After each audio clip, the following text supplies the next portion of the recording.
सभी संतों की, सभी भक्तों की, आज के आनंद की, सकल हंस को बंदगी, साहेब बंदगी सतनाम। तो परमात्मा जैसा कि शब्द में ही अर्थ छुपा है, परमात्मा, जैसे ही हम कहते हैं परमात्मा तो हमारे सामने दो शब्दों का मेल हो जाता है। कौन कौन से दो शब्द? एक परम और एक आत्मा। इन दोनों शब्दों का मेल बनता है परम आत्मा। अब एक और है जिसे हम कहते हैं जीवात्मा। अब जीवात्मा कहते ही हमारे सामने फिर दो शब्द आ जाते हैं, एक जीव और एक आत्मा। अब एक और शब्द बनता है जिसको कहते हैं विश्वात्मा। उसको बोलते ही हमारे आगे दो शब्द फिर आ जाते हैं, एक विश्व और एक आत्मा। अब इन तीनों का भेद जो समझ जाता है उसके जीवन का कल्याण हो जाता है, और जो नहीं समझ पाता वो इसी भवसागर में गोते खाता है। तो हमारे सामने तीन वस्तुएं हो गई, एक जीवात्मा, एक विश्वात्मा और एक परम आत्मा। हम अभी किस अवस्था में बैठे हैं? हम अभी जीवात्मा की अवस्था में बैठे हैं। जीवात्मा मतलब सुख दुख भोगने वाला। किसी ने अच्छी अच्छी बात करी तो बड़े खुश हो गए, किसी ने थोड़ी सी गाली दे दी, किसी ने गलत बोल दिया, नाराज हो गए, किसी ने थोड़ा सा पैसा दे दिया, खुश हो गए, किसी ने पैसा लेके वापस नहीं किया, दुखी हो गए। ये जो अवस्था हमारी बनी, ये जीवात्मा की अवस्था है। और जीवात्मा अमर है, अविनाशी है। कहते हैं ना, ईश्वर अंश जीव अविनाशी। अविनाशी होता हुआ भी सुख और दुख में फंसा हुआ है, इसको हम जीवात्मा कहते हैं। ये जीवात्मा कहाँ रहता है? ये हमारी काया में रहता है। इस काया के अंदर कौन है? जीव है। शरीर को छोड़ के कौन जाएगा? जीव जाएगा। शरीर यानी पांच तत्वों का ये नाशवान शरीर किसकी वजह से जीवित है? जीव की वजह से जीवित है। नाम में ही अर्थ छुपा है, जीव जीवित। जिसने जीवित कर दिया वही जीव है। और जब ये जीव शरीर को छोड़ के चला जाएगा तो ये मुर्दा हो जाएगा। समझ लो, इसी को कबीर साहब की वाणियों में जीव, शिव और पीव बोला गया है। जीव, शिव, पीव। जीव यानी जीवात्मा, शिव यानी विश्वात्मा और पीव यानी परमात्मा। तो कहते हैं बहुबंधन में बांधया एक बेचारा जीव, और केवल छूटे आपने जो न छुड़ाए पीव। कि जब तक परमात्मा की दया नहीं होती ये जीव बच नहीं सकता, निकल नहीं सकता। ये जन्म मरण के बंधन में बार बार गर्भ योनि में जाता रहेगा, आता रहेगा। तो इन दोनों अवस्थाओं में, सुख और दुख में कौन फंसा है? जीव। जीव फंसा है सुख और दुख में। अब शिव क्या है? विश्वात्मा क्या है? इसको संतों की भाषा में ब्रह्म कह देते हैं। ब्रह्म। तीन वस्तुएं हैं, जीव, ब्रह्म और पार ब्रह्म। तो जीव कौन है? जो सुख और दुख में उलझा पड़ा है, जो मंदिरों की लाइनों में खड़ा है सुख मांगने के लिए, भगवान मुझे सुख दे दो, भगवान मेरा परिवार सुखी हो जाए, मेरी लॉटरी लग जाए, मेरी नौकरी लग जाए, मेरी शादी हो जाए, बच्चे हो जाएं। ये कौन मांग रहा है? ये जीव मांग रहा है अज्ञानतावश, क्योंकि इसको पता ही नहीं है कि जो इसको चीजें मिलने वाली हैं वो पहले ही प्रारब्ध में लिख दी गई हैं। ये काया बनते ही तुम्हारे प्रारब्ध इसी में डाल दिए गए हैं। प्रारब्ध से ही काया बनी है। सुंदर बन के आए हो क्योंकि पहले जन्म में अच्छे कार्य किए हैं, अच्छे कार्य किए हैं, सुंदर रूप मिल गया। अच्छे कार्य करे हैं, सुडौल शरीर मिल गया, अच्छे कार्य करे हैं, निरोग शरीर मिल गया, अच्छे कार्य किए हैं, अमीर बन के आ गए। अब बुरे किए हैं, लोगों को मारा है, लोगों को चिढ़ाया है, किसी के काले रंग पे खूब उसको चिढ़ाया है, खूब उसके ऊपर चुटकुले सुनाए हैं, तो फिर अब काला बन के आएगा, अब रंग काला मिलेगा। किसी अंधे को चिढ़ाया है, अंधा बन के आएगा। किसी लूले लंगड़े को परेशान किया है, लूला लंगड़ा होके आएगा। यानी जो करोगे सो भरोगे। ये जीवन में तुम्हारे दुख हैं, इसका मतलब कि तुम पाप कर्म करके आए हो, ये भुगतान भुगतना पड़ेगा। जीवन में खुशियां ही खुशियां हैं। 2-2 साल हो गए बीमारी नहीं हो रहे, 5-5 साल हो गए कोई दुखी नहीं आया, इसका मतलब अच्छे कर्म करके आए हो, इसलिए थोड़े दिन के लिए सुखी हो, थोड़े ज्यादा सुखी हो बाकियों से, क्योंकि अच्छे काम किए हैं। और देखोगे कि जितने बड़े लोग हैं ये सब धर्म का काम ज्यादा करते हैं, ये खूब लंगर लगाते हैं। इनको पता है कि जो मैं आज जिस स्थिति में बैठा हूं ये मैं अपने कर्मों की वजह से बैठा हूं, और मुझे अगले जन्मों में भी कर्म सुधारने हैं, तो आज से बीज लगा दो।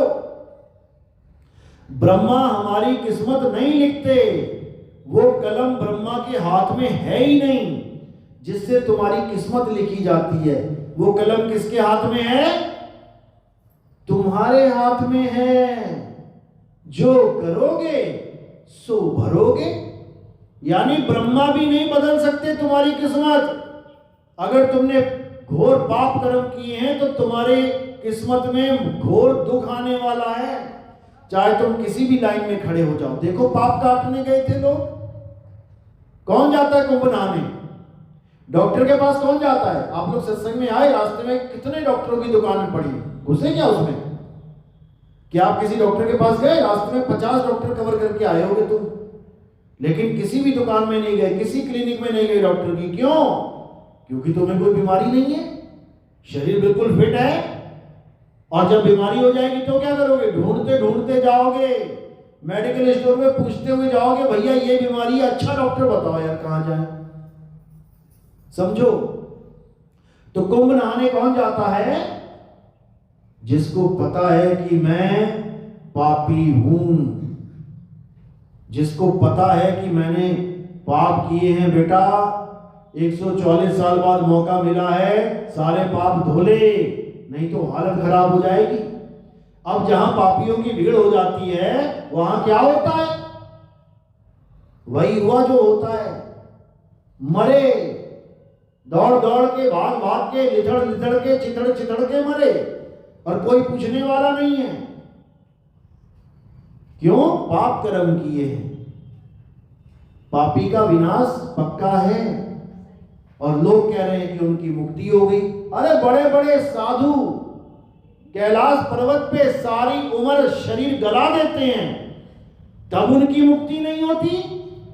और बाबा लोग अपना पिंडा छुड़ाने के लिए कह रहे हैं कि जो नीचे कुचल के मर गए गंगा नदी के किनारे, उनकी मुक्ति हो गई।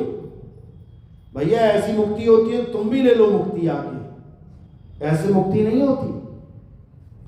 इसको दर्दनाक मौत कहते हैं। दर्दनाक मौत क्यों मिली?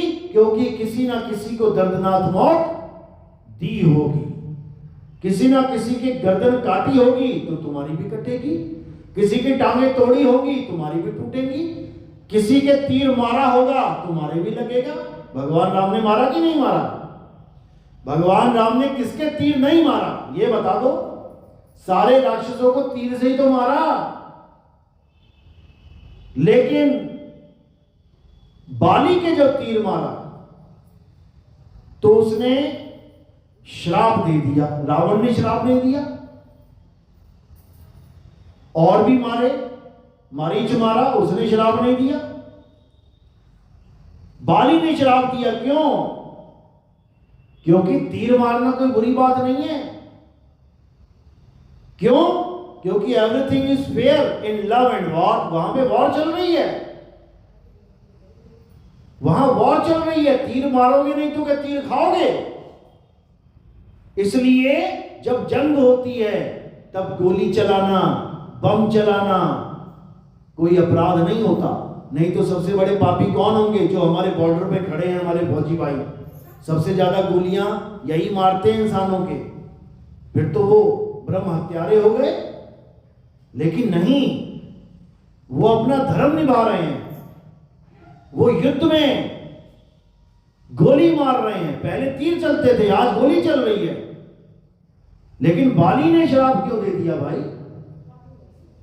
क्योंकि जब दो प्लेयर लड़ते हैं आपस में, चाहे कुश्ती के हों, चाहे कबड्डी के दो प्लेयर हों, चाहे फुटबॉल के दो प्लेयर हों, चाहे क्रिकेट के दो प्लेयर हों, चाहे रेसलिंग के दो प्लेयर हों, चाहे हॉकी के दो प्लेयर हों, वो दोनों ही इस खेल के नियम जानते हैं।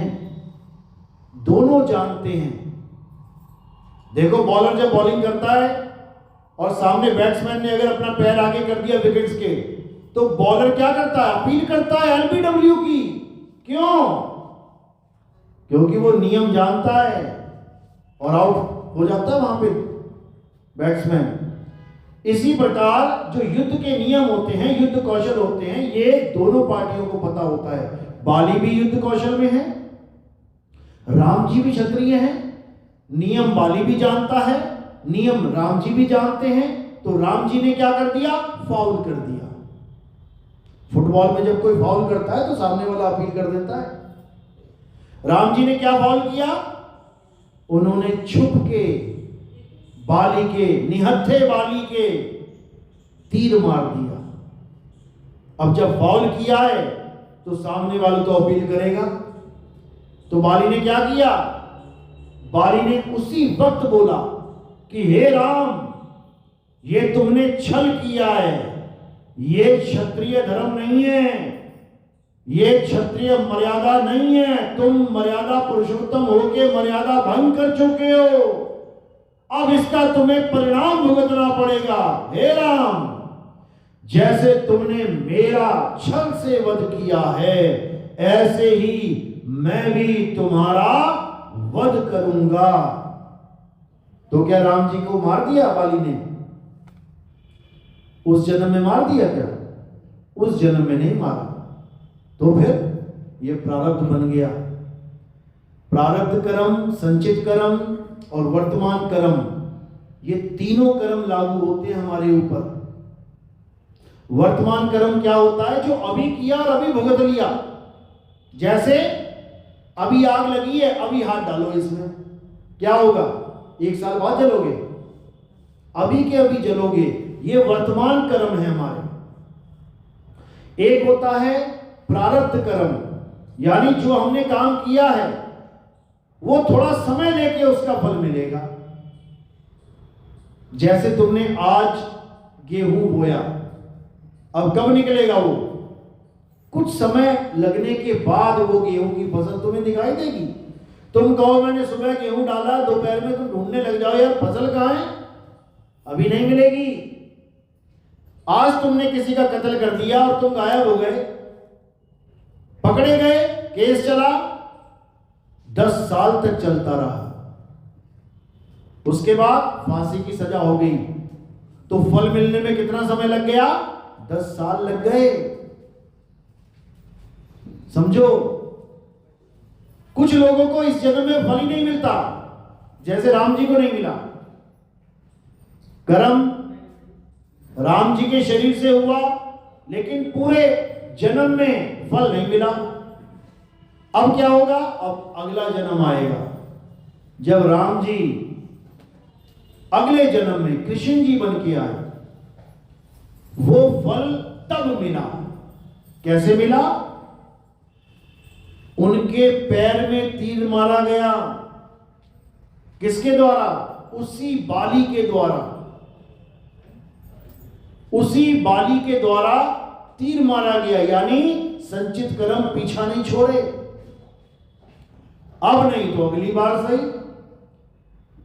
और एक होते हैं, ये प्रारब्ध कर्म थे, एक होते हैं संचित कर्म। संचित कर्म क्या होते हैं? जो तुम्हारा जन्मों जन्म पीछा नहीं छोड़ते, जिसकी वजह से तुम्हारा जन्म मरण कभी खत्म ही नहीं हो सकता। अब उन संचित कर्म को खत्म करने का एक ही तरीका है प्रारब्ध भी भोग लोगे, वर्तमान भी भोग लोगे, लेकिन संचित कर्म नहीं भोग सकते। ये कर्म तुम्हारा पीछा जन्मों जन्म नहीं छोड़ेंगे, क्योंकि ये संचित किए हुए हैं।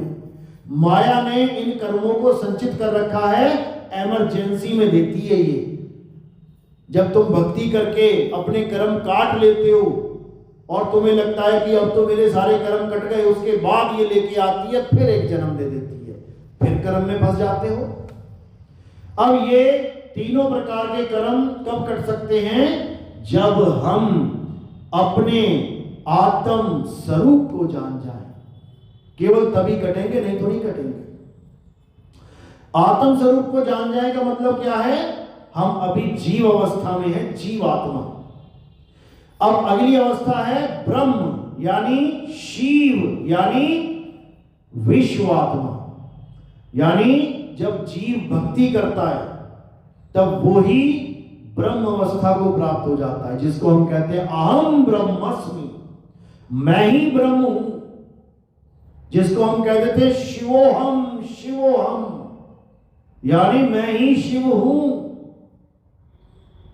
अब ये जो अवस्था बनती है, ये किस अवस्था को कहते हैं? ये साकार से ऊपर निराकार अवस्था को कहते हैं। जीव अवस्था किस अवस्था में रहता है?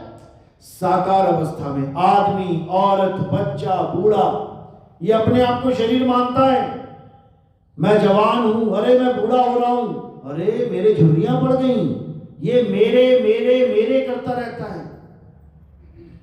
समझ लो, ये अपने आप को काया मान बैठा है। डॉक्टर साहब मुझे कुछ नहीं दिखाई दे रहा, ये नहीं बोलेगा मेरी आंख को कुछ नहीं दिखाई दे रहा। डॉक्टर साहब मुझे कुछ सुनाई नहीं दे रहा, ये नहीं बोलेगा मेरे कान को कुछ सुनाई नहीं दे रहा। डॉक्टर साहब मेरे पेट में दर्द है, ये नहीं बोलेगा मेरी काया में जो पेट है उस काया में दर्द है। वो मेरा मेरा मेरा यानी सब कुछ अपना मान बैठा है, ये शरीर को अपना मान बैठा है, ये साकार में उलझा पड़ा है। इससे ऊपर निराकार ब्रह्म अवस्था, इसमें क्या होता है? इसमें काया से परे आप अपने आप को निराकार समझने लग जाते हो। जितने भी बाबा लोग, जैसे निरंकारी बाबा या राधा स्वामी बाबा या हमारे वेदों के ज्ञाता आर्य समाजी, ये सब निराकार की साधना करते हैं, यानी ये ब्रह्म को ही परमात्मा मानते हैं, ये ब्रह्म को ही सर्वे सर्वा मानते हैं। ये ब्रह्म से ऊपर की बात नहीं करते। ये तुम्हें ब्रह्म लीन, ये तुम्हें ब्रह्म स्थित, ये तुम्हें ब्रह्म ज्ञानी बनाने में लगे रहते हैं। लेकिन कबीर साहब इस ब्रह्म से आगे की बात करते हैं। बीजक में कबीर साहब ने बोला, अरे ब्रह्म बड़ा की जहां से आया और वेद बड़ा की जिन निर्माया, ई मन बड़ा की जेहि मन माना और राम बड़ा की राम ही जाना। इन चार लाइनों में अगर आप सार ढूंढोगे तो हर चीज समझ में आएगी। ब्रह्म बड़ा की जहां से आया, ब्रह्म का मतलब होता है सृष्टिकर्ता। लोग कहते हैं भगवान ने सृष्टि बनाई और कहां चला गया? कण कण में विद्यमान हो गया। जब सृष्टि नहीं बनाई थी तब कहां विद्यमान था? आज हम देखते हैं हमारे पापा ने मकान बनाया और हम उसमें पैदा हुए तो हम सोचने लग जाते हैं यही मेरा घर है। लेकिन पापा से पूछो, पापा जब ये मकान नहीं बना था तब आप कहां रहते थे? तब वो तुम्हें बताएंगे कि कहां हमारा गांव था। इसी प्रकार कबीर साहब इस ब्रह्म से आगे की बात कर रहे हैं कि ये ब्रह्म कहां से आया, ये तीन लोक का मालिक कहां से आया? जब तीन लोक नहीं था तब ये कहां रहता था?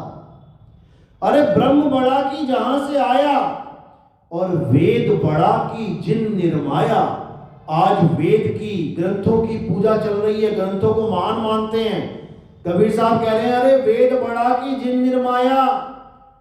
तुम वेदों को महान मान रहे हो, सोचो वो कितना महान है जिसने वेदों को लिख दिया। उसने अपनी 100% बुद्धि में से 5-10% बुद्धि लगा के वेद रच दिए। सोचो 90-95% बुद्धि अभी और बाकी है। सोचो क्या क्या लिख देगा वो। तुम अपने जीवन में कोई ग्रंथ लिखो तो इसका मतलब ये नहीं कि तुमने 100% बुद्धि यूज कर ली उसमें। कुछ बुद्धि तुमने यूज की है, तो सोचो तुम्हारे पास और कितना खजाना भरपूर है। तो कह रहे हैं कौन है जिसने वेद लिखे हैं उसको जानो। किसने लिखे वेद? अब किसी ऋषि का नाम मत ले लेना। वेद किसने लिखे हैं, ये ग्रंथ कौन लिखता है, ये मंदिर मस्जिद कौन बनाता है, ये मूर्तियां कौन बनाता है, ये मंत्र कौन बनाता है, ये अक्षर कौन बनाता है, ये मकान दुकान कौन बनाता है? आत्मा। ये आत्मा बनाती है। किसके द्वारा? इस काया के द्वारा। ये ग्रंथ काया के द्वारा लिखे गए, हाथ से लिखे गए, दिमाग लगा के। ये मंदिर हाथ से बनाए गए शरीर के द्वारा। ये मस्जिद, ये गुरुद्वारे, ये मूर्तियां, ये मंत्र, ये जंतर, ये सब काया का खेल है, लेकिन आत्मा की ताकत से चल रहा है। तो कह रहे ब्रह्म बड़ा की जहां से आया, अरे वेद बड़ा की जिन निर्माया, ई मन बड़ा कि जेहि मन माना, और राम बड़ा की राम ही जाना। कहते ये मन बड़ा, कहते मन बड़ा बलवान है, मन कंट्रोल नहीं हो सकता, मन तो बहुत बड़ा शैतान है। कहते ई मन बड़ा कि जेहि मन माना। इस मन को बड़ा बोलूं जो भाग रहा है पल पल, या उस मन को बोलूं जो स्थिर हो चुका है? कौन से मन को बड़ा बोलूं? ई मन बड़ा कि जेहि मन माना, और राम बड़ा कि राम ही जाना। आज किसी को पूछो सबसे बड़ा नाम कौन सा है, कहते हैं राम नाम सत्य है।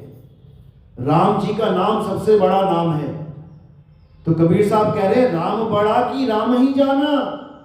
वो राम बड़ा है जो दो अक्षर लिखे गए हैं, रा और मां, या वो बड़ा है जिसने उसे लिखा है, जिसने उसको जाना है कि मैं क्या लिख रहा हूं। एक इंसान लिखता है रा और मां क्योंकि वो जान रहा है कि मैं क्या लिख रहा हूं, लेकिन जो लिखा जा रहा है वो नहीं जानता कि मैं क्या हूं। नहीं तो पूछ के दिखाओ किसी नाम से, दीवारों पे लिखे हुए हैं, इनसे पूछो अक्षरों से क्या लिखा हुआ है, तेरा क्या नाम है? वो राम का नाम बता नहीं पाएगा तुम्हें कि मैं राम हूं। तो वो राम बड़ा नहीं है जो लिखा गया है। बड़ा कौन है? राम बड़ा कि राम ही जाना। जिसने ये जाना कि राम लिखा है या श्याम लिखा है या क्या लिखा है, वो बड़ा है। और वो कौन है? आत्मा। सारा खेल आत्मा का है, लेकिन हम आत्म तत्व को ना जानने के कारण काया में ही उलझे हुए हैं। आज सारे योग जितने भी करवाए जा रहे हैं, किस लिए करवाए जा रहे हैं? इस काया को ठीक रखने के लिए। आज सारी दुकानें जितनी भी लगी हुई हैं, पूरी मार्केट चले जाओ, किस चीज की दुकानें हैं ये? किसकी सेवा की दुकानें हैं? ये सब शारीरिक सेवा की दुकानें हैं। कपड़े ले लो, लिपस्टिक बिंदी ले लो, कुछ भी ले लो, हीटर ले लो, गीजर ले लो, सोने की दुकान पे चले जाओ, कहीं किसी भी दुकान में घुस जाओ, केवल शरीरों के लिए बनी है ये दुकानें, केवल शरीरों के लिए। सारा खेल शरीरों का है, सारा मोह शरीरों से है। और जितना मर्जी सजा लेना, जितना मर्जी ठीक कर लेना, जितना मर्जी योगा कर लेना, जितना मर्जी प्राणायाम कर लेना, क्या होगा अंत में? ये शरीर मिट्टी हो जाएगा। जितनी मर्जी अच्छे से अच्छी दवाइयां खा लेना, अच्छे से अच्छे प्रोटीन सप्लीमेंट खा लेना, क्या होगा अंत में? मिट्टी हो जाएगा। तो इस मिट्टी की हमें इतनी चिंता है कि हमारी अर्थव्यवस्था इस मिट्टी के सिर पे खड़ी हुई है। बड़ी बड़ी मेडिसिन कंपनीज, बड़े बड़े कपड़ों के उद्योग, बड़े बड़े चमड़ों के उद्योग, सारे उद्योग इस काया के ऊपर टिके हुए हैं। और अंत में ये काया मिट्टी हो जानी है। जो चीज मिट्टी होने के लिए बनी है, हम उसको सजने में, संवारने में लगे हुए हैं। और जो असली चीज है, जिसकी वजह से ये मिट्टी भाग रही है, चल रही है, खा रही है, पी रही है, उसको हम जान नहीं रहे। वो क्या है? आत्मा। कृष्ण जी ने आत्मा के बारे में बहुत समझाया गीता में कि हे अर्जुन, ये आत्मा अजन्मा है, नित्य है, शाश्वत है, पुरातन है। ये आत्मा ही सत्य सनातन है। आत्मा ही सत्य सनातन है, और जो आत्मा को जानता है केवल वही सनातनी है। और जो शरीरों की पूजा करता है वो कभी सपने में भी सनातनी नहीं हो सकता। क्यों? क्योंकि वो नाशवान वस्तु की पूजा करने में लगा है। वो नाशवान भगवान को पूज रहा है, और सनातनी कभी नाशवान की पूजा नहीं करता। सनातनी केवल सत्य को जानता है, इसीलिए सनातनी के आगे सत्य सनातन जोड़ा गया है। सत्य, और सत्य क्या है? आत्मा ही सत्य है।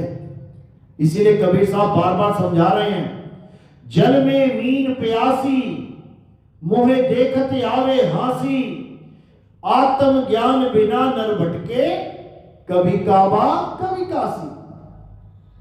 आत्म ज्ञान बिना नर भटके, यानी आत्मा के ज्ञान के अभाव में ये जीव कभी मक्का मदीना भाग रहा है, और कभी मस्जिद में जा रहा है, कभी मंदिरों में जा रहा है, कभी कुंभ नहाने जा रहा है। और देखो क्या हो रहा है, अपनी जान से हाथ धोना पड़ रहा है। मक्का मदीना में लोग गए थे पिछली बार, 500 से ज्यादा लोग मारे गए उसको परिक्रमा करते हुए। इतनी गर्मी थी वहां पे। इससे अच्छा तो घर में ही अल्लाह अल्लाह कर देते भाई, जान से हाथ धोने पड़ गए। कुंभ में कितने लोग मारे गए, इससे अच्छा तो घर में ही नहा लेते। अरे गंगा नदी की बात थी, बनारस में नहा लेते, कानपुर में नहा लेते, हरिद्वार चले जाते, ऋषिकेश खाली पड़ा है, जितना मर्जी वहां पे डूब डूब के नहाओ। लेकिन नहीं, हम तो यहां नहाएंगे, यहां कटेंगे पाप, तो वहां वाली गंगा फेल हो गई क्या? आज तक तो यही बोला था गंगा हमारे पाप काटती है, अब वो गंगा फेल हो गई। अब झूसी में नहीं जाएंगे, बनारस में नहीं जाएंगे, अब वहीं प्रयाग में जाएंगे। यही अज्ञानता है। तुम कहीं चले जाओ, तुम्हारे पाप कटने वाले नहीं है। नहीं तो बनारस में जितने भी क्रिमिनल होते ना, गोली मारते और छलांग मार के गंगा में बोलते हर हर गंगे, और बाहर निकल आते कहते पाप माफ हो जाएगा। क्या पकड़ के फांसी होगी उनको? चाहे कितना ही जज के आगे बोलते रहे महाराज जी मैं रोज गंगा में नहा के आता हूं, पाप कट जाने चाहिए। कट जाएंगे क्या? नहीं कटेंगे, फांसी पे चढ़ के कटेंगे। और गंगा जो पाप काट रही है, जो ये भ्रम फैलाया है हमारे अंदर कि गंगा पाप काटती है, किसके काटती है पता है? 8 वसु थे, 8 वसुओं में से 7 वसुओं के पाप काटे गंगा ने। कैसे काटे? बच्चों को डुबो डुबो के। महाभारत देखिए ना, गंगा के 7 पुत्र, उनको पैदा होते डुबो दिया गंगा ने, यानी मृत्यु दे दी उनको। मृत्यु होगी तो पाप कटेंगे। और 8वां पुत्र, उसको उसके पाप नहीं काट पाई। क्यों? क्योंकि उसके पति ने बोल दिया ये क्या कर रही है, मेरे 7 बच्चे मार दिए तूने, ये 8वां ही मारेगी क्या? क्योंकि शादी करने से पहले गंगा ने कहा था कि जो मैं करूंगी रोकना मत, तब शादी करूंगी मैं तुमसे। नहीं पता होगा दोबारा से देख लेना। तो गंगा पाप उसके काटती है जिसको वो डुबो के मारती है, और जिसको डुबो के नहीं मार पाई वो 1000 बार गंगा में स्नान कर ले, पाप नहीं कट सकते। तो कौन कौन कटवाना चाहता है पाप अपने? हाथ खड़ा करो। डूब के कटेंगे, मर के कटेंगे। समझ लो, समझ लो, ये भ्रम फैला रखा है गंगा पाप काटती है। कोई पाप नहीं करते गंगा से। नहीं तो भीष्म पितामह उसका पुत्र है, सगा पुत्र। तुम्हारी तो दूर की नानी भी नहीं लगती वो, कि तुम्हारी दूर की नानी लगती हो तो चलो ठीक है, मेरा दोता है, मेरा पोता है, काट देगी। उसका सगा पुत्र था, उसके पाप नहीं काट पाई। कैसे कटे उसके पाप? छलनी छलनी कर दिया शरीर, तब जाके पाप कटे हैं। इच्छा मृत्यु होते हुए भी मरने से नहीं बचा। इच्छा मृत्यु थी ना कि जब मैं चाहूंगा मरूंगा, ना इच्छा करता आज तक जी जाता, लेकिन ऐसी हालत कर दी कि जीने की इच्छा ही खत्म कर दी उसकी। जी बेटा क्या जिएगा, तीरों की शैया पे लटका दिया, कर इच्छा जरा जीवन का। यही घमंड में जीता था वो, इसीलिए अपने गुरु से भी झगड़ा करके बैठ गया कि मेरा गुरु भी मुझे नहीं मार सकता। क्यों? क्योंकि इच्छा मृत्यु है। लेकिन नादान ये नहीं समझ पाया कि जिस कृष्ण को तू माथा टेक रहा है, प्रभु प्रभु कर रहा है, वो गुरु भी उसी का रूप है। समझ लो, परशुराम, राम और कृष्ण ये तीन अलग अलग नहीं है, एक ही हैं। तो ऐसे लोगों का ऐसे ही अंत होता है। तो कहने का मतलब ये है कि जब हम ब्रह्म अवस्था में आ जाते हैं तब हम सृष्टि के रचयिता हो जाते हैं, रचयिता। और हम क्या करते हैं? हम अपने किए हुए कर्म का ही भुगतान करते हैं। जीव अवस्था में आके ब्रह्म ही जीव अवस्था में आता है। ब्रह्म क्या करता है? सृष्टि की रचना करता है। कैसी करता है? जैसे कर्म किए होते हैं वैसी करता है। यह है सृष्टि। ये ब्रह्म सृष्टि की रचना करता है। कैसे करता है? पूरी ईमानदारी के साथ वैसे ही करता है जैसा इसने नियम बनाया है। जो करोगे सो भरोगे। और फिर यही ब्रह्म जीव बन के आके खेलता खाता दुख पाता और दुख देता है, फिर ब्रह्म अवस्था में जाके फिर सृष्टि बना देता है। तो जीव से ब्रह्म, ब्रह्म से जीव, जीव से ब्रह्म, ब्रह्म से जीव, लगातार ये संसार ऐसे ही चलता है। अब अगर इससे निकलना चाहते हो तो एक स्थान और है। वो क्या है? जीव ब्रह्म से परे पार ब्रह्म। जीव शिव से परे पीव। ये जो अवस्था है इसको मुक्त अवस्था कहते हैं, मुक्ति कहते हैं। कबीर साहब समझा रहे हैं, जीव शिव सब प्रगटे, वह ठाकुर वह दास। शिव ठाकुर बन के बैठा हुआ है और जीव दास बन के बैठा हुआ है। जीव शिव सब प्रगटे, वह ठाकुर वह दास, कबीर और जाने नहीं, एक राम नाम की आस। यानी कबीर जीव और शिव को नहीं मानता, कबीर पीव की बात करता है। पीव ही बंधन काट सकता है। पीव अवस्था में जाके ही तुम्हारी मुक्ति हो सकती है। तो कबीर साहब बीजेपी में फिर समझा रहे हैं, अरे बहुबंधन में बांधिया एक बेचारा जीव, और केवल छूटे आपने जो न छुड़ाए पीव। यानी वो परमात्मा जब तक नहीं चाहेगा तुम्हें वो अवस्था प्राप्त नहीं हो सकती। वो अवस्था कब मिलती है? जब परमात्मा स्वयं इस जीव को ज्ञान देने आते हैं और जीव से पीव होने का ज्ञान देके जाते हैं। जो शिव अवस्था ब्रह्म अवस्था है उसको बायपास कर दिया जाता है, वहां नहीं पहुंचाया जाता। जीव से सीधे पीव का ज्ञान मिलता है। तो कहते कोटि तो ब्रह्मा भये और कोटि भये ईश, साहिब तेरी बंदगी से ये जीव हुए जगदीश। यानी ऐसी बंदगी मिलेगी, ऐसी भक्ति मिलेगी कि तुम सीधे जीवात्मा से परमात्मा हो जाओगे, ब्रह्म ज्ञान में नहीं आओगे। ये जितने ब्रह्मलीन स्वामी बैठे हुए हैं ना, 1008 ब्रह्मलीन स्वामी, ये सब वापस आएंगे। ये ब्रह्मलोक में चले गए हैं, कुछ समय के लिए सुख भोगेंगे, फिर वापस आएंगे इसी जगत में दुख भोगने के लिए। तो सबसे बड़ी अवस्था क्या है?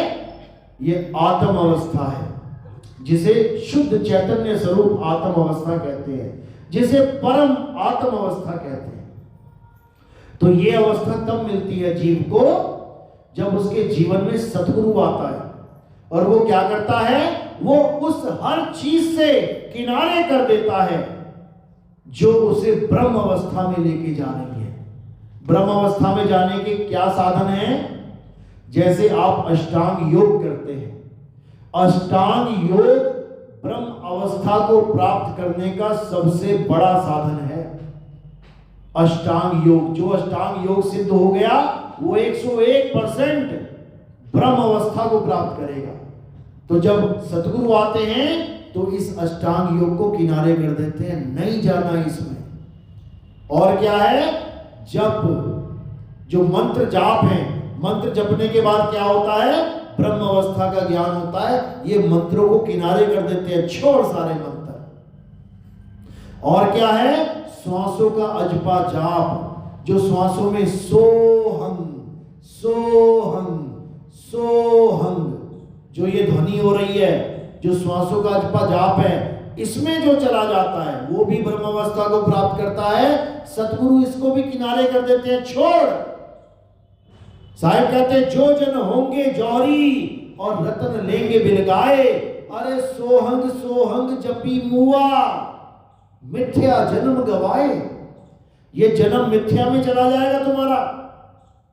ये सोहंग सोहंग भी नहीं करना है। और क्या है? कानों में उंगली डाल के अनहद नाद को सुनना, तरह तरह की आवाजें, कभी शंख की, कभी घंटे की, कभी वीणा की, कभी मृदंग की, कभी बांसुरी की, तरह तरह की आवाजें आएंगी। साहिब इसको भी किनारा कर देते हैं, छोड़ इसको। क्या कहते हैं? अनहद बाजा जमका थाना, पांचों तत्व करें घमसाना। अनहद बाजा विधि विधि बाजे, सार शब्द न्यारी धुन गाजे। अब साहिब समझा रहे हैं कि अनहद को भी किनारे कर दो, जाप को भी किनारे कर दो, अजपा जाप को भी किनारे कर दो। तो क्या करना है? सार शब्द न्यारी धुन गाजे। उस सार शब्द को जानो और उसमें समाओ। ये जाप, अजपा और अनहद ये ब्रह्म की साधना है। ये अखंड नाम नहीं है, ये खंडित हो जाते हैं। तो कह रहे हैं जाप मरे, अजपा मरे, अनहद भी मर जाए और सूरत समाए शब्द में, वाको काल ना खाए। सूरत समाए शब्द में। अब ये कौन सा शब्द है? ये कोई हिंदी, पंजाबी, उर्दू, फारसी का मंत्र जाप नहीं है। ये कोई श्वासों में ओ हम को हम वो हम सो हम, श्वासों में अल्लाह वाहिगुरु, ये वो नहीं है। या कानों में उंगली डाल के अनहद शब्द को सुनना, ये वो शब्द नहीं है। ये कौन सा शब्द है? ये हमारा आत्म स्वरूप है। हमारा आत्म स्वरूप एक नकली स्वरूप है जिसको हम रूप कहते हैं कि इसका रूप देखो कितना सुंदर है। रूप और स्वरूप, इन दोनों में जमीन आसमान का अंतर है। जो रूप है वो नाशवान होता है और जो स्वरूप है वो अविनाशी होता है। रूप बदलता है। तुम बचपन में कितने से थे? छोटे से। 5 साल बाद फोटो खींच लेना, दोनों मैच करना, कितनी अलग होगी। 5 साल बाद फिर फोटो खींच के मैच करना, 5 साल बाद फिर करना, 5 साल बाद फिर करना। तुम 50 साल के हो गए, 10 फोटो आ जाएगी 5-5 के साल के अंतराल में। तुम 10 को देखोगे तो 10 का रूप बदला हुआ है, लेकिन स्वरूप कभी नहीं बदल सकता, क्योंकि जो तुम बचपन में थे वही आज भी हो और वही अंत समय भी होगे और शरीर छोड़ने के बाद भी वही रहोगे। क्योंकि तुम्हारा जन्म मरण होता ही नहीं है। जन्म मरण किसका होता है? शरीर का होता है। नाशवान शरीर का जन्म मरण होता है, तुम्हारा नहीं होता। इसीलिए साहिब बार बार समझा रहे हैं कि अपने स्वरूप को जानो। तुम शब्द हो, तुम देह नहीं हो। साहिब समझा रहे हैं, हम हैं शब्द शब्द हम माही, हमसे भिन्न और कछु नाही। शब्द न भिन्न से देही, और कहें कबीर हम शब्द सनेही। कि मैं शब्द स्वरूप हूं, तुम भी शब्द स्वरूप हो। बीजक देखो, शब्द हमारा तू शब्द का, अरे सुन मत जा सरक। और जो चाहे निज रूप को, निज रूप यानी स्वरूप, जो चाहे निज रूप को तो शब्द ही ले परख। शब्द को परखो कि गुरु तुम्हें क्या जो दे रहा है। क्या गुरु तुम्हें मंत्र दे रहा है परमात्मा को पाने के लिए? राम राम राम राम, राधे राधे राधे राधे, वाहिगुरु वाहिगुरु वाहिगुरु, अल्लाह अल्लाह अल्लाह, क्या ये नाम दे रहा है? इसका मतलब वो आत्म स्वरूप को नहीं जानता, वो केवल बनावटी मजहबों को, धर्मों को जान रहा है जो इंसानों ने बनाए हैं। जब आदि मानव था इस दुनिया में, तो आदि मानव कौन से धर्म में था? टोपी पहनता था या पगड़ी पहनता था या गले में क्रॉस पहनता था या यहूदी था? क्या था वो? आदि मानव किसी धर्म में नहीं था, वो एक जानवर की तरह जीवन जीता था। जैसे गाय, बैल, बकरा, हाथी, घोड़ा, कौन से धर्म के हैं ये हिंदू है, मुसलमान है, सिख है, ईसाई है, क्या है ये? कोई धर्म नहीं है इनका। क्यों? क्योंकि इनके पास 52 अक्षर नहीं है। इंसान क्यों धर्मों में बंट गया? क्योंकि इसके पास 52 अक्षर हैं। कौन से 52 अक्षर? बच्चों के स्कूल में जाना, जहां नर्सरी एलकेजी की क्लासें चलती हैं, ऐसे ही कैलेंडर लगे होते हैं वहां दीवारों पे। क्या लिखा होता है उसके ऊपर? अ आ इ ई उ ऊ ए का खा गा चा छा जा टा ठा। क्या है ये सब? ये 52 अक्षर हैं। किसने बनाए? भगवान ने बनाए। अगर भगवान ने बनाए होते तो स्कूल में जाके पढ़ने ना पढ़ रहे होते, सीखने ना पढ़ रहे होते, याद ना करने पड़ रहे होते। बेटा का के बाद क्या आता है? खा आता है। अगर भगवान ने बनाया होता तो जैसे तुम्हारा दिल धड़क रहा है और तुम्हें पता भी नहीं है धड़क कैसे रहा है, तुम्हारी सांस चल रही है और तुम्हें पता भी नहीं है चल कैसे रही है, ऐसे तुम्हारे मुंह से तड़ातड़ ये 52 अक्षर निकल रहे होते, समझ लो। लेकिन नहीं, ये 52 अक्षर किसने बनाए हैं? इंसानों ने बनाए हैं। हिंदुस्तान में जो आदि मानव थे उन्होंने कितने बनाए? 52। और जो अमेरिका, कनाडा में, इंग्लैंड में आदि मानव थे उन्होंने कितने बनाए? 26। यानी हमने उनसे दुगने बना डाले।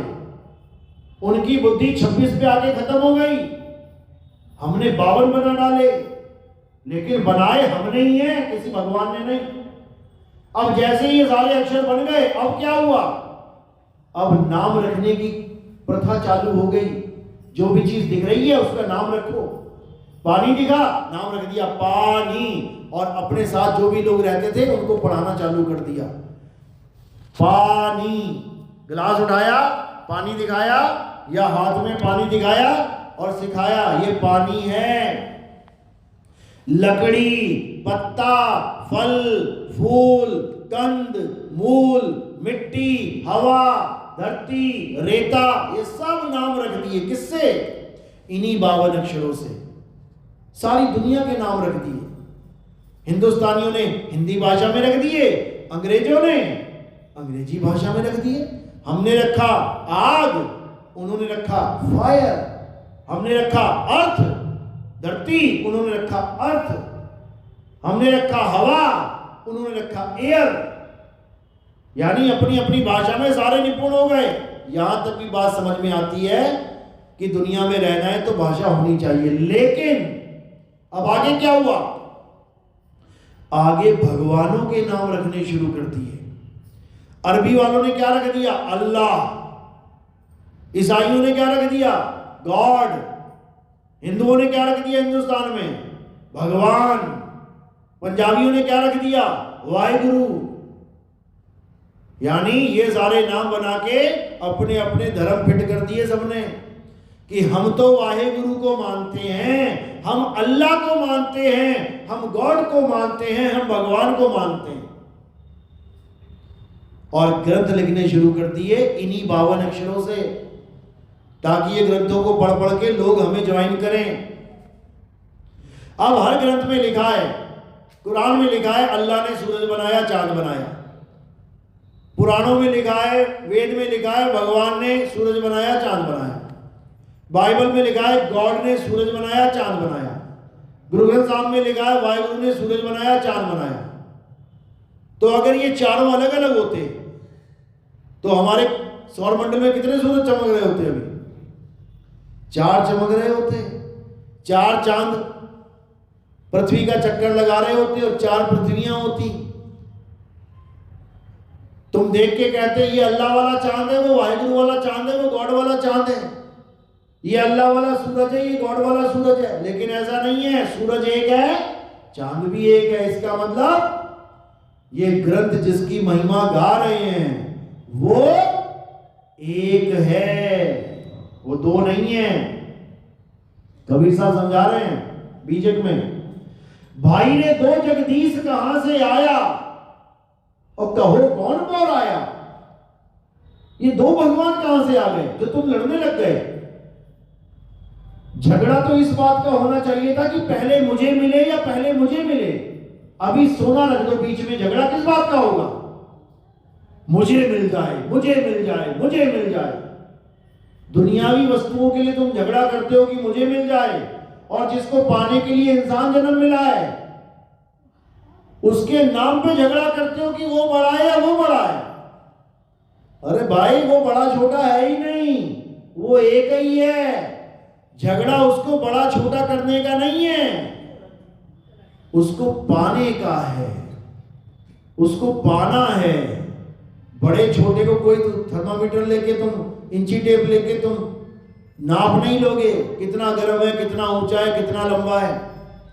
उसको पाना है। और पाएंगे कैसे? जब हमें उसका भेद पता लग जाएगा, वो रहता कहां है। परमात्मा हमें नहीं मिल रहा है, उसका केवल इतना सा कारण है कि हमें सही जगह नहीं मिल रही ढूंढने के लिए। नहीं तो बताओ मीरा को नहीं मिला क्या? मीराबाई को मिला कि नहीं मिला? पायो जी में नाम रतन धन पायो, तुम्हें क्यों नहीं मिला? तुम्हें क्यों नहीं मिला? रविदास जी को मिला कि नहीं मिला? नानक साहब को मिला कि नहीं मिला? पलटू जी, मलुकदास जी, भीखा जी, गरीबदास जी, नाभा जी, दादू दयाल जी, ईसा मसीह, कितने लोगों के नाम लूं जिनको जीते जी मिला। हमें क्यों नहीं मिल रहा है? केवल इसलिए क्योंकि हम उस जगह उसे ढूंढ ही नहीं रहे हैं जहां वो है।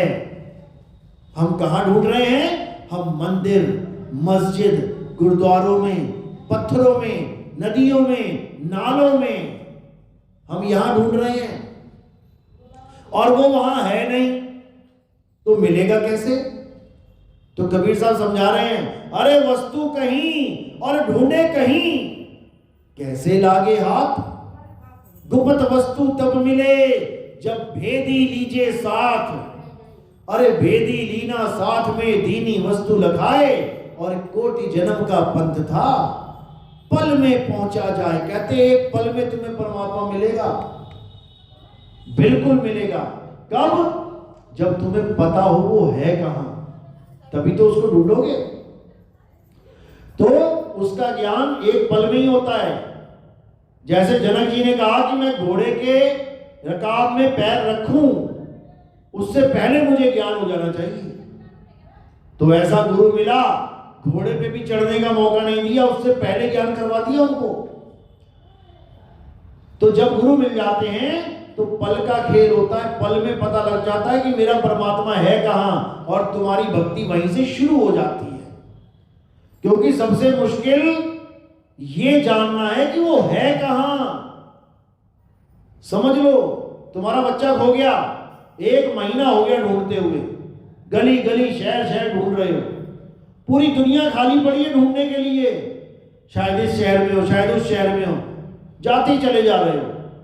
अब एक आदमी ने फोन कर दिया तुम्हें, अरे भाई तेरा लड़का लाल किले के दरवाजे पे खड़ा है, मेन गेट पे।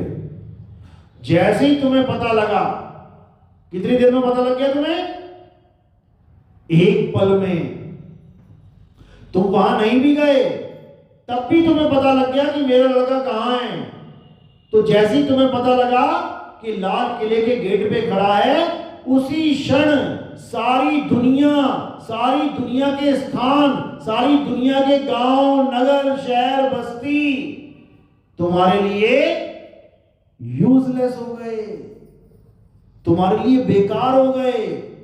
यानी इतना कुछ होते हुए भी तुम्हारे लिए किसी काम का नहीं रह गया। अब काम का क्या है?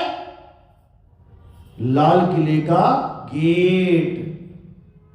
केवल पूरी दुनिया में तुम्हारे दिमाग में लाल किले का गेट है, बाकी तुम्हें कहीं नहीं जाना।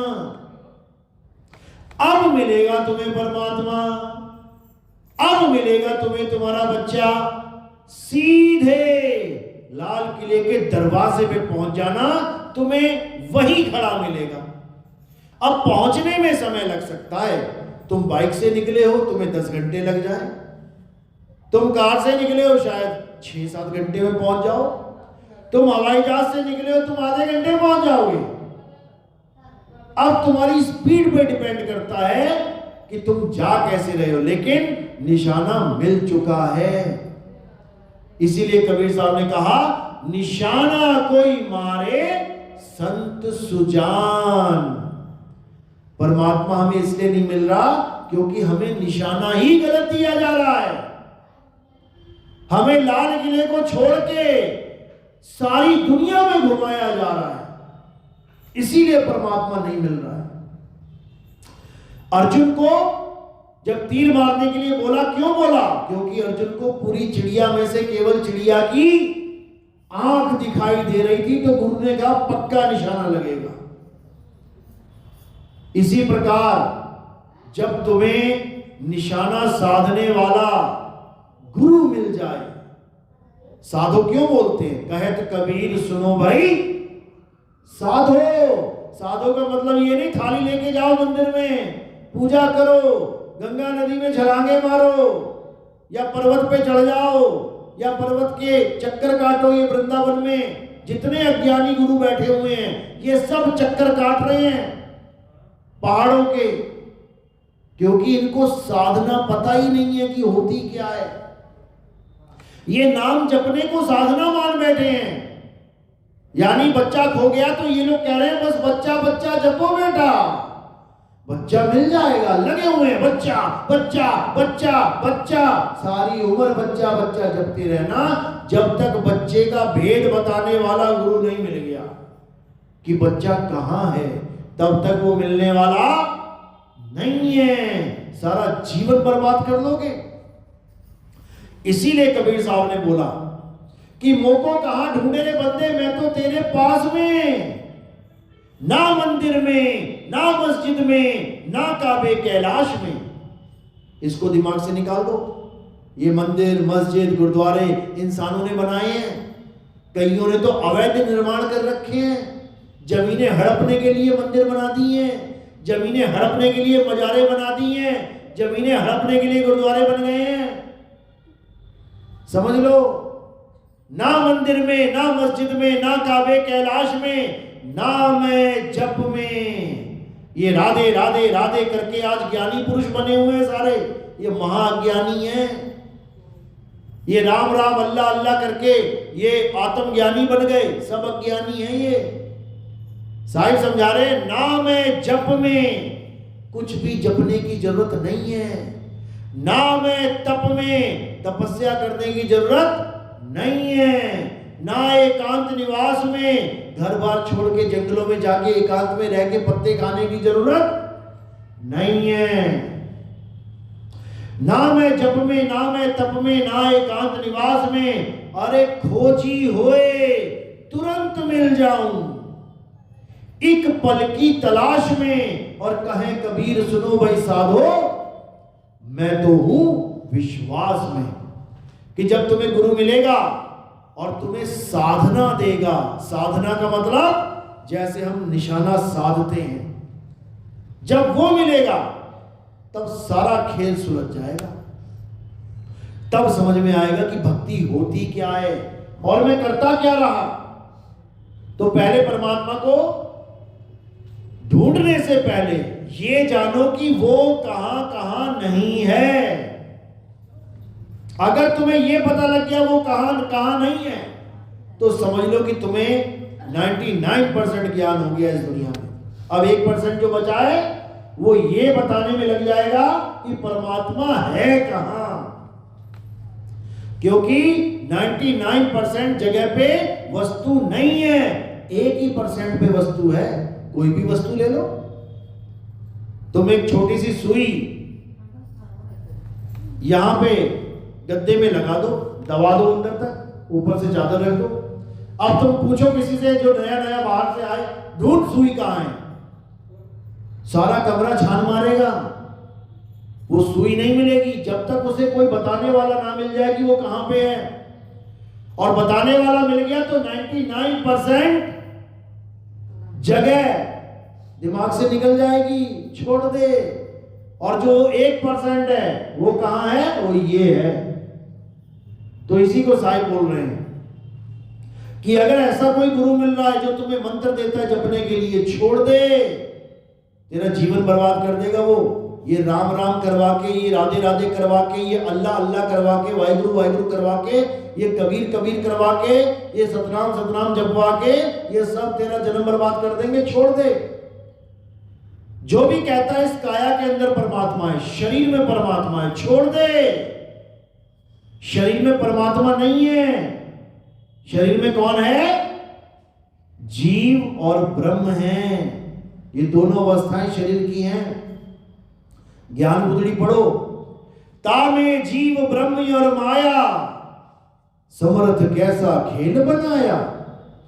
क्या है काया में? ये तो माया ही है। पहली बात, काया और माया एक को जान। ये काया ही माया है। माया बदलती है बार बार, माया जन्म ले रही है, माया का नाश हो रहा है। तो काया और माया एक, जीव और ब्रह्म अवस्था, इन दोनों में। अब इससे परे है वो परमात्मा, यानी काया से परे है वो, उसको जानना है।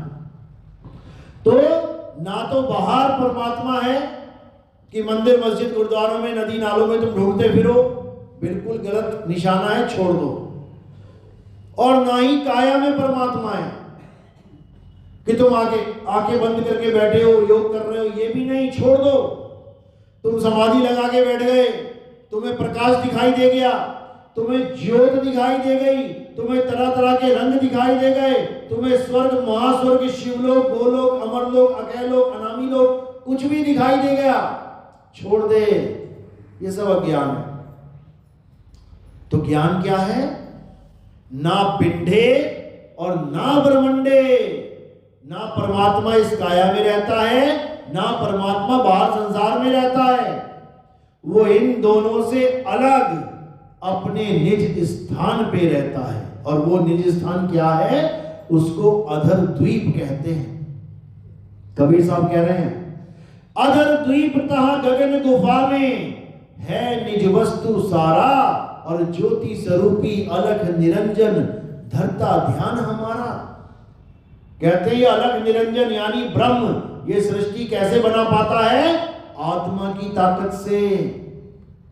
आत्मा की ताकत से ये सृष्टि बन रही है। आत्मा ना हो सृष्टि नहीं बन सकती, समझ लो। और ये सारे नाम किससे बन रहे हैं? 52 अक्षरों से। 52 अक्षर ना हो तो ना तुम हिंदू, ना तुम मुस्लिम, ना तुम सिख, ना तुम ईसाई, ना तुम धीरज, ना तुम पंकज, ना तुम सीमा, ना तुम कोई नहीं होगे। तुम्हारा कोई नाम ही नहीं होगा। जैसे हजारों गाय बैल देखते हो सड़क पे चलते हुए, क्या नाम रखोगे उनका? हजारों गाय हैं, कोई नाम नहीं है। तो क्या अस्तित्व नहीं है? अस्तित्व है। गाय दिख रही है, बिना नाम के जी रही है, बिना ये जाने पानी पी रही है कि इसको पानी बोलते हैं, बिना ये जाने घास खा रही है कि इसको घास बोलते हैं। ये तो हम फंसे पड़े हैं 52 अक्षरों में। ये फूल है, ये घास है, ये पत्थर है, ये कांच है, ये धरती है, ये आकाश है, ये हम जानने में लगे हुए हैं। और जितना जानते रहते हैं उसी को हम सोचते हैं बड़ा ज्ञानी है, बड़े अक्षर याद कर लिए इसने। बायोलॉजी में पढ़ते हैं हम, हार्ट में कितने चैम्बर है, किडनी में क्या है, क्रोमोसोम नंबर क्या है, ये है वो है, सारा दिमाग में नोट कर रहे हैं, याद कर रहे हैं। और क्या सोच रहे हैं, अरे बहुत बड़ा ज्ञानी है ये तो। ये अक्षर ज्ञान है, अक्षर ज्ञान। ये सारा जीरो हो जाएगा 1 सेकंड में। तुम रट्टू तोता बन चुके हो, तुम अक्षरों को रट रट के ज्ञानी बन गए हो, पोथियों को पढ़ पढ़ के ज्ञानी बन गए हो, दोहों को रट रट के ज्ञानी बन गए हो। लेकिन जिसके लिए दोहे बोले जा रहे हैं उसको तुम जान नहीं रहे हो। साहिब कह रहे हैं पोथी पढ़ पढ़ जग मुआ, अरे भयो ना पंडित कोई, और एक आखर पीव का पढ़े सो पंडित होए। एक आखर पीव का, अज्ञानियों ने दोहा भी बदल दिया। 2.5 आखर प्रेम का पढ़े सो पंडित होए। बताओ 2.5 आखर प्रेम का कहां से आ गया बीच में? असली दोहा है एक अक्षर पीव का। पीव यानी जीव शिव पीव, यानी परमात्मा का अगर तुमने एक अक्षर पढ़ लिया, एक अक्षर यानी कौन सा एक अक्षर? हिंदी का, पंजाबी का, उर्दू का, फारसी का, चाइनीज का, डच का, पुर्तगीज का, स्पेनिश का, कौन सा? एक अक्षर यानी, अक्षर का मतलब होता है अविनाशी। अक्षर, शर यानी नाशवान, आगे आ लगा दिया, अक्षर यानी अविनाशी। यानी अगर तुमने परमात्मा का एक अक्षर यानी परमात्मा का अविनाशी रूप पढ़ लिया तो तुम पक्के ज्ञानी हो जाओगे। इसको आत्म ज्ञान कहते हैं। तुम्हें आत्मा का ज्ञान हो गया तो तुम पक्के ज्ञानी हो गए, पक्के पंडित हो गए। और जो पोथी पढ़ पढ़ के तुम कहानियां सुना रहे हो, ये तुम खुद का भी जन्म बर्बाद कर रहे हो और सामने बैठे लोगों का भी जन्म बर्बाद कर रहे हो। इसका तुम्हें भुगतान भुगतना पड़ेगा, क्योंकि तुमने आत्म स्वरूप की जगह मंत्रों की साधना, जंत्रों की साधना, तंत्रों की साधना, पत्थर की पूजा, धरती में नदियां बह रही हैं उसकी पूजा, इन नाशवान पूजाओं में लगा दिया पोथियां पढ़ पढ़ के। इसका तुम्हें हर्जाना भुगतना पड़ेगा। और क्या भुगतेंगे? उन गुरुआ लोगों के लिए क्या बोला? कह रहे झूठा गुरु अजगर बना और 1,84 जाए, सारी संगत चींटी बनी, तोड़ तोड़ के खाए। उन गुरुओं को अजगर बनाया जाएगा। ये जितने तुम्हें दिखाई दे रहे हैं ना, करोड़ करोड़ की ऑडी में, करोड़ करोड़ की BMW में घूम रहे हैं, राम राम कृष्ण कृष्ण बोल बोल के पैसा इकट्ठा कर रहे हैं, इनको अजगर की जून मिलेंगी। और जितनी संगत पीछे लगा रखी है ये सब काट काट के खाएंगे कि तुमने मेरा जन्म बर्बाद कर दिया। मनुष्य चोला 84 लाख जन्म के बाद एक बार ये जन्म मिला था। आत्मा को जानने के लिए तुमने पत्थर की पूजा करवा के जन्म बर्बाद करवा दिया। समझ लो, साहिब समझा रहे हैं, अरे पाथर पूजे हरि मिले तो मैं पूजू पहाड़, और वासे ये चाकी भली जो पीस खाए संसार। समझ लो, रसगुल्ले की पूरी ट्रे भरी पड़ी है, कौन सा वाला उठाओगे? सबसे छोटा वाला या सबसे बड़ा वाला? पता है कौन सा उठाओगे?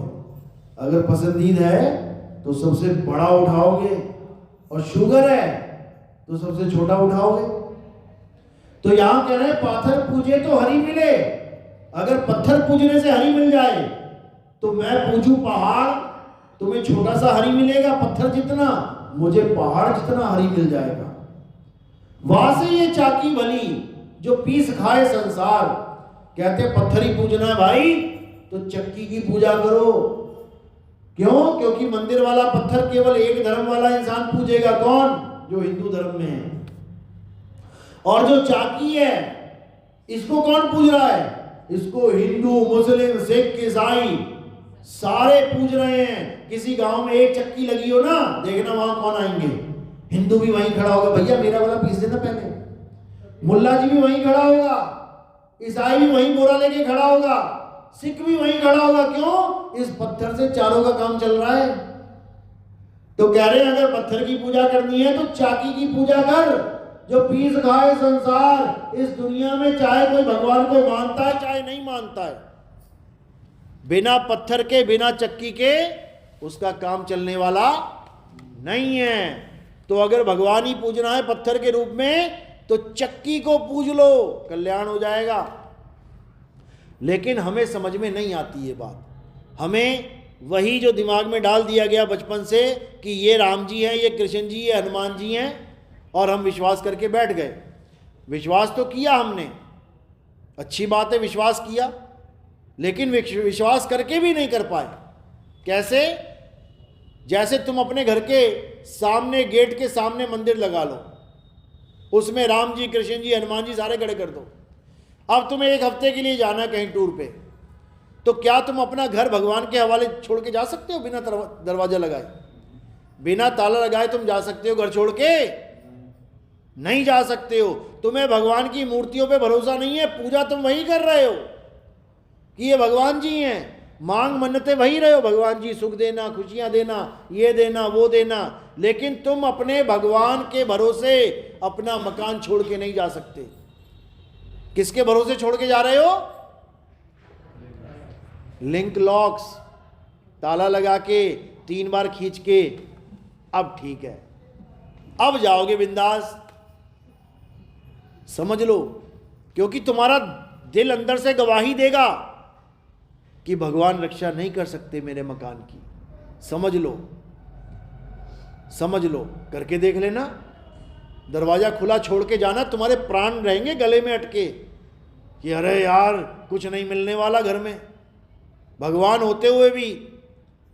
समझ लो, अगर भगवान मंदिरों में, पत्थरों में रहते तो सोमनाथ का मंदिर 6 बार तोड़ा गया और 17 बार लूटा गया। कोई एक आदमी दिखा दो मुझे पूरे भारत में जिसके यहां 17 बार चोरी हुई हो। 1 बार हो जाएगी, 2 बार हो जाएगी, 3, 4, 5 बार हो जाएगी, 6ठी बार में वो एकदम होशियार हो जाएगा। सीसीटीवी कैमरा लगाएगा, कुत्ते रखेगा, कोई वॉचमैन रखेगा कि मेरे यहाँ चोरी अब नहीं होनी चाहिए। लेकिन वहां पर भगवान बैठे हुए हैं, 17 बार चोरी हो गई। और मुझे तो ये कोई बता दे, जब 1 बार पूरा खाली कर दिया गया, लूट के ले गए, पूरा मंदिर खाली किया होगा ना जब लूट के लेके गए, तो दूसरी बार कौन चोरी करने आएगा वहां पे? जब खाली कर दिया, ये हॉल खाली पड़ा है, यहाँ पर ना कोई बेड है, ना कोई सोने की मूर्ति है, ना कोई चांदी, मानो कि ये पूरा भरा पड़ा था। चोर आए, सारा लूट के ले गए, अब खाली पड़ा है। अब दोबारा कौन आएगा लूटने? अब इसको दोबारा कौन आएगा लूटने जब खाली पड़ा है? क्यों आए लूटने? क्योंकि कुछ लोगों ने दोबारा भर दिया माल, उसमें दोबारा से ये सब डाल दिया। चोरों ने कहा बड़े बेवकूफ लोग हैं, एक बार तो हमने पूरा लूटा, दोबारा फिर भर दिया, फिर आके लूट के ले गए। अब दोबारा लूट के ले गए तो तीसरी बार क्यों आएंगे? क्योंकि उन लोगों ने दोबारा भर दिया, वो तीसरी बार लूट के ले गए, फिर चौथी बार भर दिया, चौथी बार लूट के ले गए, 5वीं बार भर दिया, 5वीं बार लूट के ले गए। उनको इतनी भी समझ में नहीं आई कि हम जितनी बार रखेंगे, अरे ये लूट के ले जाएंगे। कौन थे ये लोग पता है? जिन्होंने हमारी सोने की चिड़िया के सारे पंख नुचवा दिए। कौन थे ये लोग? मंदिर के पुजारी, जो सोने की मूर्तियां रखना तो जानते थे, लेकिन उनको बचाने के लिए लड़ना नहीं जानते थे। ले जाओ, हमारा थोड़ी नहीं है, जनता का है, ले जाओ। 17 बार लुटवा दिया मंदिर। सोचो 18वीं बार क्यों नहीं आए? क्यों नहीं आए? क्योंकि उसके बाद नहीं रखा, जनता जागरूक हो गई, जनता ने रखने ही नहीं दिया। उसके बाद सारा सिस्टम पत्थर का बनाया गया, पत्थर की मूर्तियां रखी गई, लाओ लूटो जाके। अब पत्थर कौन लूटेगा आके? नहीं तो 17 छोड़ो 17,000 बार लूटा जाता, वो थे ही लुटेरे। तो ये सब अज्ञानता है। भगवान ना तो पत्थर के हैं, ना सोने ना चांदी ना हीरे ना मोती के, ना ही अष्ट धातु के हैं। लोग सोचते हैं अष्ट धातु के भगवान बहुत बड़े होते हैं। अरे लुट जाते हैं, भगवान को उठा के ले जाते हैं लोग चोर, फिर पुलिस में कंप्लेंट करते फिरते हैं हमारे भगवान जी को चोर उठा के ले गए। बताओ, इंसान की प्रॉब्लम भगवान सुलझाएगी, भगवान की प्रॉब्लम इंसान सुलझाएगा? ये दिक्कत है, क्योंकि हमें अज्ञानता में डाला गया है। असल में परमात्मा का वास किसी पत्थर में, किसी मूर्ति में नहीं है।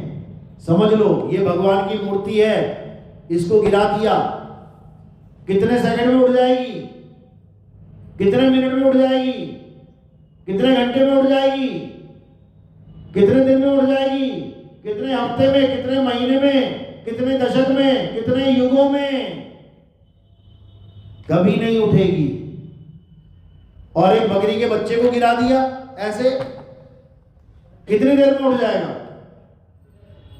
2 सेकंड में उड़ जाएगा। फिर गिराओगे फिर उड़ जाएगा, फिर गिराओगे फिर उड़ जाएगा। क्यों? भगवान नहीं उठ पा रहे और बकरी का बच्चा उठ रहा है। कारण क्या है? आत्मा। इसमें आत्मा नहीं है, जड़ है ये। अब पंडित जी कहते हैं नहीं, इसमें प्राण डाले जाते हैं तब भगवान जीवित होते हैं। अच्छा, देखो कितना दिमाग लगाते हैं। आप देखोगे सड़क के किनारे बहुत सारे भगवानों की मूर्तियां पड़ी होती है, गणेश जी, महेश जी, दुर्गा जी, लेकिन तुम कभी नहीं देखोगे कि कोई वहां जाए और 100 रुपए चढ़ा दे या 500 रुपए चढ़ा दे। कभी नहीं देखोगे। पता क्यों नहीं देखोगे? क्योंकि पंडित जी ने भ्रम डाल रखा है ये कान में कि वो मूर्तियां निर्जीव हैं, वो मूर्तियों में जीव नहीं है। हम प्राण प्रतिष्ठा करेंगे तब इसमें जीव आ जाएगा, तब इसको मंदिर में स्थापित किया जाएगा। ये भ्रम में डाला है हमने। चलो ठीक है, एक में प्राण है एक में नहीं है, यानी एक बच्चा जीवित है, प्राण है, एक मुर्दा है, दोनों को धक्का दे देते हैं। कौन सा वाला उठेगा? जीवित वाला या निर्जीव वाला? जीवित वाला। चलो ठीक है, अब दोनों मूर्तियां रख लेते हैं सामने।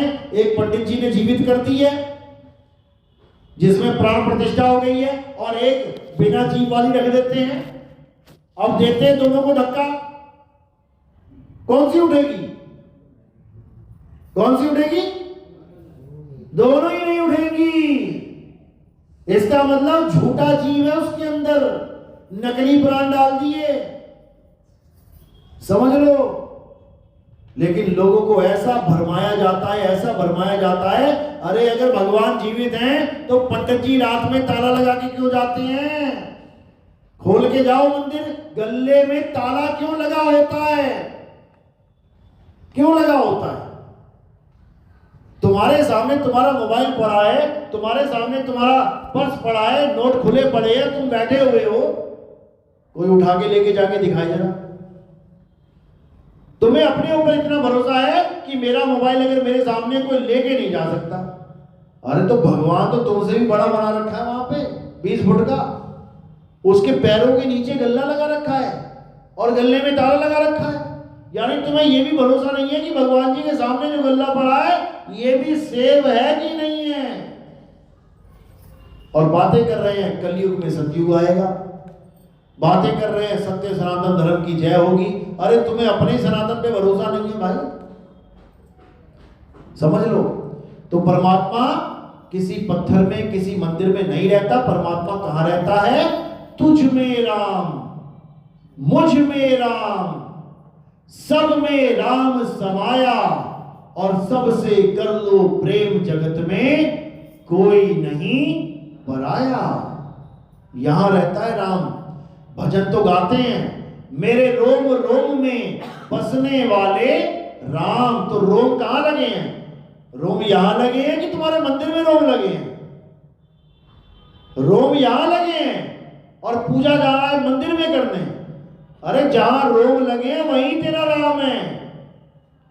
लेकिन समझ में नहीं आ रहा। तो ये तब समझ में आता है जब हमारे जीवन में कोई भेदी गुरु आ जाता है।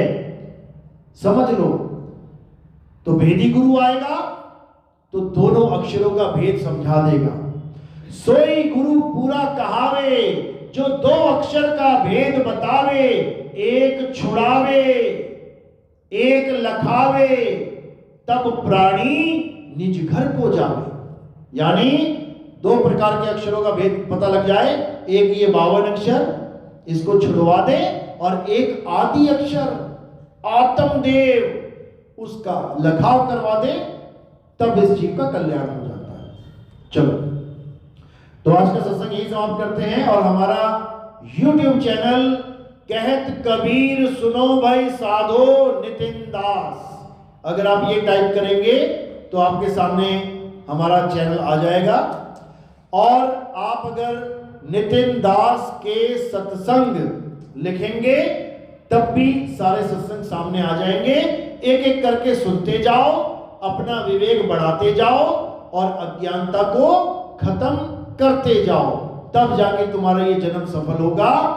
इसीलिए मैं बार बार कहता हूं, ये बात जरासी नहीं तो 84, छोटी सी बात है, इतनी बड़ी बात नहीं है जितनी तुम समझ रहे हो कि परमात्मा को पाना बहुत मुश्किल है। कुछ नहीं है, सबसे सरल है, सहज है। बुल्ले शाह पूछता है अपने गुरु से,